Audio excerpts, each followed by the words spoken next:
Hello and welcome to Walk the Pod, your daily walking show where I take my podcast for a walk because I don't have a dog.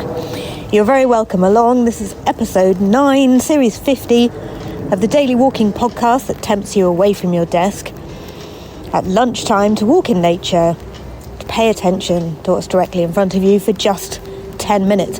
My name is Rachel Wheely, host of Walk the Pod, human in the world. Somebody who suffers a great deal with a cold, like more than it's really strictly necessary. I think I'm coming out the other side of it now, but my goodness, it's been a week.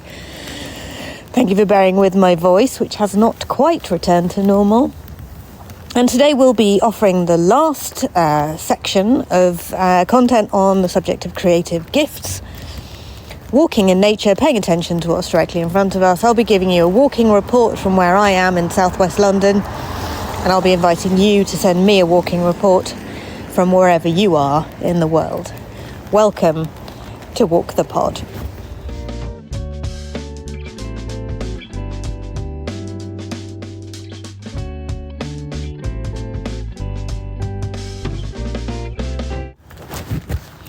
So we've been talking about creative gifts all this season, this month, talking about the creative gifts that we might feel that we might have, how much work might be needed to bring them to fruition, whether we're ready to receive them immediately or whether we actually have to do some work in order to be ready to be gifted, and a little bit about how society doesn't really value gifts as much as it could do. And it's all been very, very fascinating indeed.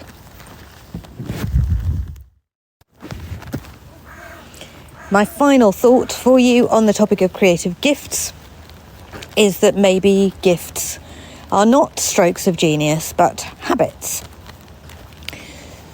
I'm becoming a little bit nervous of attributing quotes to people because I was talking about the Albert Einstein quote, if we judge a fish by its ability to climb up a tree, then it will grow up thinking it's stupid.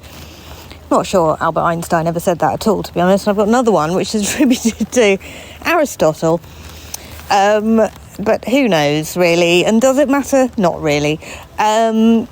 Aristotle or somebody said that excellence is not an act but a habit. So my final thought for you today and this month on the subject of creative gifts is that creative people who are creating things which we might think of as absolutely outstandingly genius, like how have they managed to pull that off?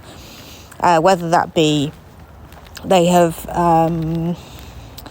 bowled an incredible googly in cricket, which has bounced on the wicket and then turned like 75 degrees and knocked out the off stump when nobody thought that it was going anywhere like in that direction.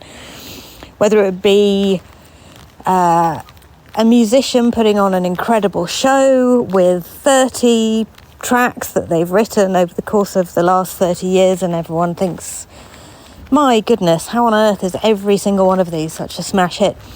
Whether it be a painter painting a beautiful ceiling in the chapel, or any other thing that you might have seen and thought, wow, that is a work of utter genius. That person is gifted. They have been touched by the hand of God. That's a bad analogy when we're talking about sporting success, isn't it? Forget the hand of God, poddies.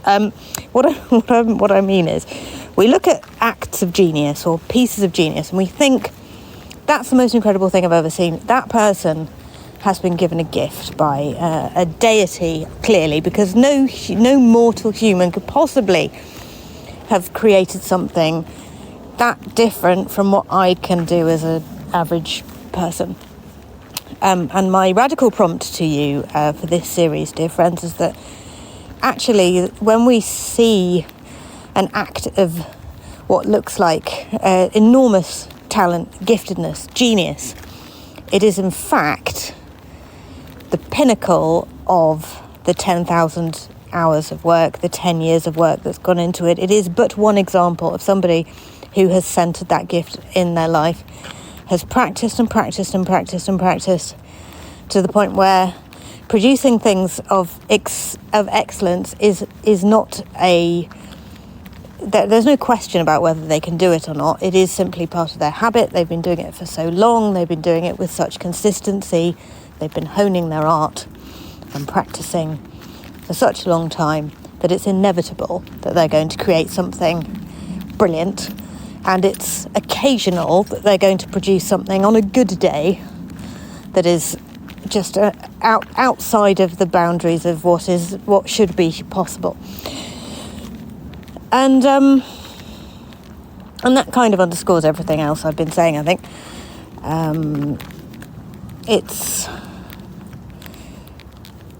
It is really about practicing with your gift your entire existence. And not everybody can do that, it's an enormous privilege to be able to do that. Most people can't.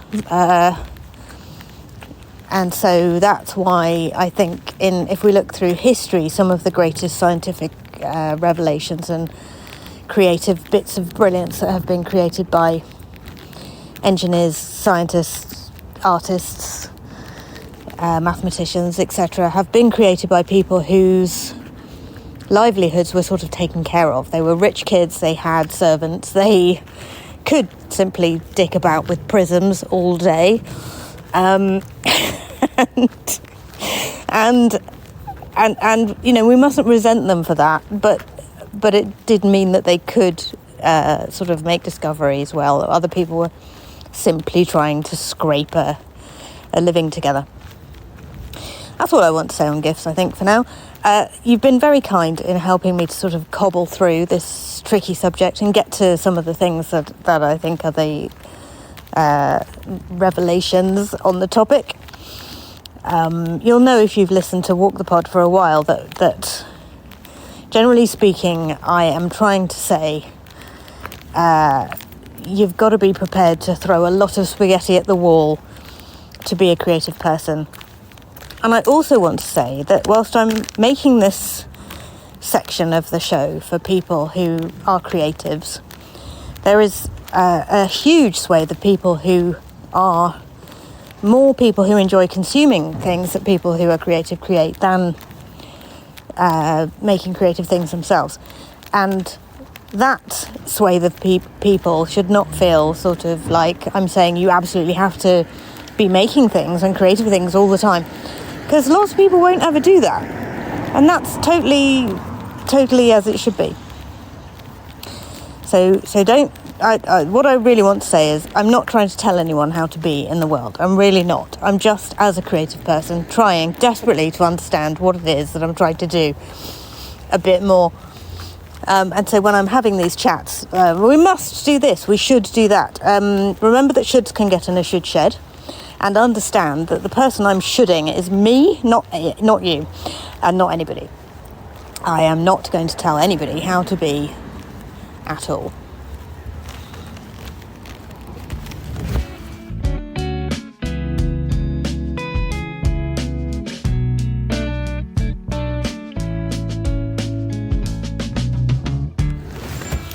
My goal for the podcast is to help myself and you to walk in nature for just 10 minutes, to take a stroll at lunchtime, to step away from the stress and anxiety of the email inbox and the task list and the to-dos and everything, and to instead just take 10 minutes to reconnect with the world that is still turning outside, as everything seems to be so important and urgent inside, and just to say, oh look, it's the beginning of autumn, how absolutely glorious. And I thought to myself this morning as I stepped out that maybe in addition to telling you what I could see directly in front of me, I will also try to share with you a few games you can play, because what I do completely understand is that going for a walk as a form of exercise is tricky to actually do. I had to trick myself into it by starting a podcast. Completely understand if you're sort of aspirationally walking but actually not walking. And so some of the games that I like to play on my walks might be of interest. So today, what I can see directly in front of me is a grey squirrel on this tree that I'm just walking underneath. And what I would like to share with you by way of a game is something which I saw somebody doing on social media, which is to take a photo of something really, really, really close up on your walk and try and make it look like it's almost a landscape stretching out ahead of you in your photograph. So you might take some pictures of some moss or a wall or some grass. Try and make it look like you've either shrunk down to a tiny size or you're standing on a new planet, a new world with all this stuff in front of you. This may or may not make sense, but just an idea, dear friends. And it's been a very weird day in the UK today. It's been biblical thunderstorms interspersed with beautiful clear sky and sunshine, which is absolutely confusing. It's like it's April or something. But I guess both April and September, October can be very, very changeable like this. If you'd like to send me a walking report, you've got one day left really to send it, or I'll put it in the Series 51, because I guess tomorrow there's only time maybe for one, and I'll mostly be saying thank you to the Walk the Pod Lunchtime Walk Club. But if you'd like to send me a walking report, you can by walkthepod.com, and if you want to send me some games to play while you're out walking as well, those are very welcome, because I will share all the games I've thought of whilst walking, but you may have some of your own and they may well be better than mine. Thank you so much for walking with me, dear friends. It's been a delight to stretch my legs with you this lunchtime.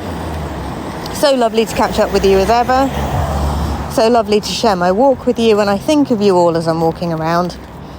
And it really is an enormous privilege to get to do this. So thank you for being here. Thank you for walking with me. We've got one episode left, and in that episode I'll probably be sort of summing up some of the stuff we've talked about.